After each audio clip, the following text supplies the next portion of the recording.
Luke Adkins was called to an accident on the road while we were there. It wasn't serious, but a good example of why you should be prepared with those things in your car no matter how far you travel. You never know, like these folks, when you might be stalled on the road for a while, especially now during the mad rush of last-minute shoppers, with temperatures expected to drop as low as 2 degrees by Friday.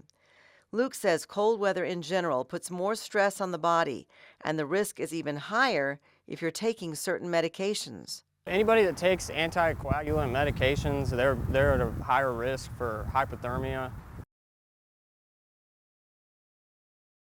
It's a way of looking at large amounts of data and putting it in an organized fashion. You may know Dr. John Griswold as a burn surgeon. He is also the executive director for the Clinical Research Institute at the Texas Tech Health Sciences Center. And that's why he is in charge of implementing a new program that could bring many patients an answer to prayer. Ordinarily, looking for the right patient who could benefit using a new device or a new drug means searching through paperwork, checking area clinics, and talking to healthcare providers. It's a very tedious process, and we know we're missing people who could benefit so much from many of these programs. But now, Texas Tech is teaming up with a program called Deep 6 AI. With HIPAA rules in place, it uses artificial intelligence to save time, because when something new could treat an aggressive cancer, time is precious. Let's say you are one of 6 million people in this country with congestive heart failure, and let's say this is no ordinary scale. Here you go. Oh, thank you. You pick it up, take it home. Using digital technology, your doctor can learn much more than what you weigh when you step on this scale at home. We can see, are they retaining fluid, are they not retaining fluid, and then do really an earlier intervention, which allows for better outcomes for that patient. And sometimes they don't even have to come into the clinic. They wouldn't have to drive in from one of these small towns. We're able to provide that intervention and that care with them while they're in their home. And she says it makes sense for the HSC to be a research center to test these digital devices and learn what works best. We have campuses in critical locations all across North and West Texas. So we're going to build what we call the hub and spoke model. So we'll have a hub at each one of our campuses. The counties around that will be the spokes that come into that hub, and then each one of those hubs will work in the area of digital innovation and also telehealth as well for those underserved communities. Mosquitoes are actually one of our most deadly, animals if you think about it, because they can carry so many different viruses all over the world.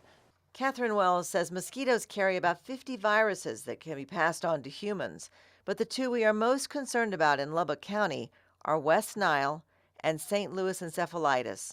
Both are very similar, both can be deadly, and both have recently been spotted again in mosquito traps across Lubbock County.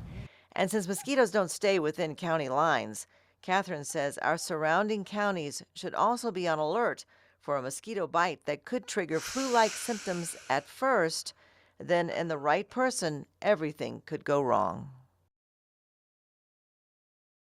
COVID is still in our community. Wells says on average, they know of 40 to 60 infections reported in Lubbock every day, with 10 to 15 people hospitalized here daily. The numbers are significantly lower than what we saw during the pandemic, but she says convincing enough that she believes the vaccine is worth the effort. I feel it's safe and effective, and it's something that I will be giving my family. She says it's important to understand that no vaccine is 100% effective. Even the measles vaccine, which has been required for 40 years, works 95% of the time. And Wells says, like the measles shot, the COVID vaccine still provides some benefit to those who may end up getting the virus anyway.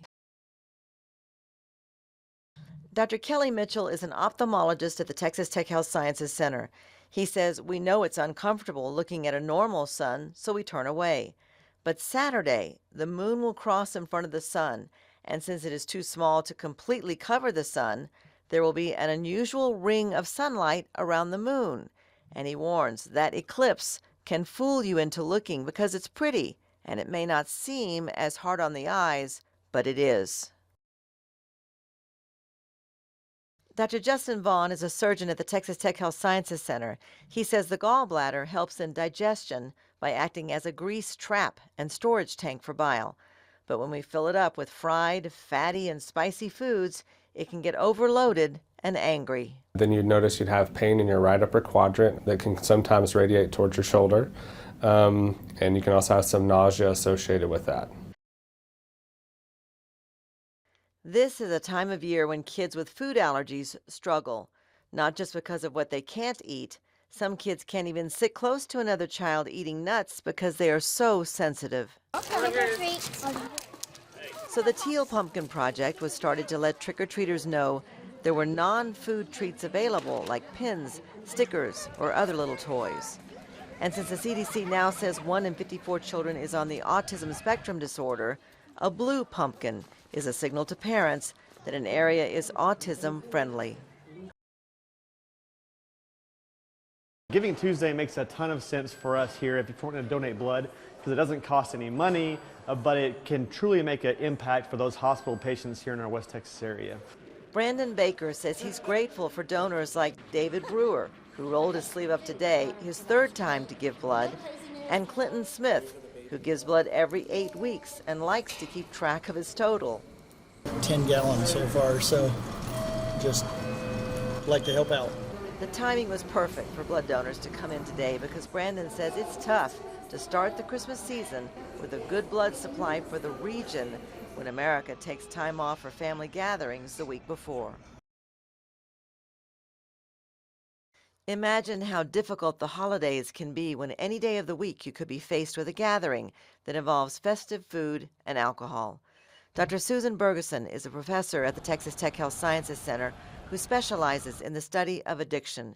She says it's not fair when people think you can just choose to drink alcohol or not, because alcohol use disorder is an addiction that is 50% genetic. It's like a deck of cards. If you have 52 cards and you've got 30 stacked against you, it's really difficult. Dr. Susan Bergeson says just as men and women are different, so is the way alcohol reacts in the body. And in this case, the cards are already stacked against women. I do have a very special friend that has a need, so I wanted to do that for her. Flo Touchstone heard through her church that there was an urgent need for blood platelets, the same reason Shara Atkinson is in the chair right next to her. I just came in because a dear friend is in need, and I heard that there was a real shortage. Unfortunately, you can't name the person you'd like to send blood to help, but Brandon Baker says every donation strengthens the pool to help more people, and it goes out almost as fast as it comes in. Because he says every pint of blood donated can save up to 3 lives. There's 3 main components of your blood. There's red blood cells, plasma, and platelets.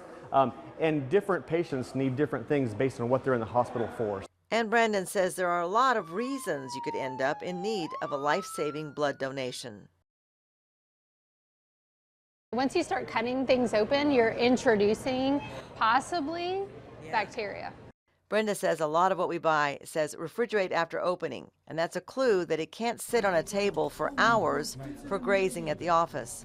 Instead, a 2-hour window of snacks is preferred, or longer if it can stay chilled. And what about those desserts? Brenda says if it comes refrigerated, the 2-hour rule applies here too, particularly if the recipe includes cream cheese or custard.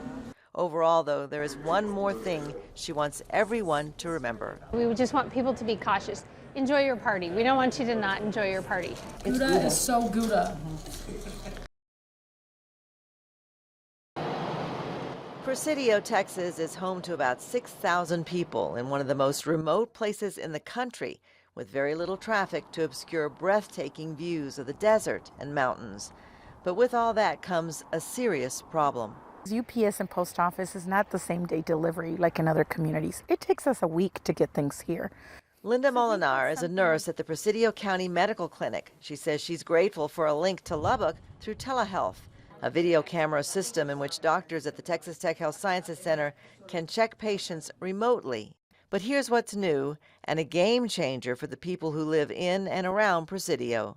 And drones is the way to get to these people the medications in time when they need it. the first ever drone flights that Texas Tech has been collaborating on out in this area.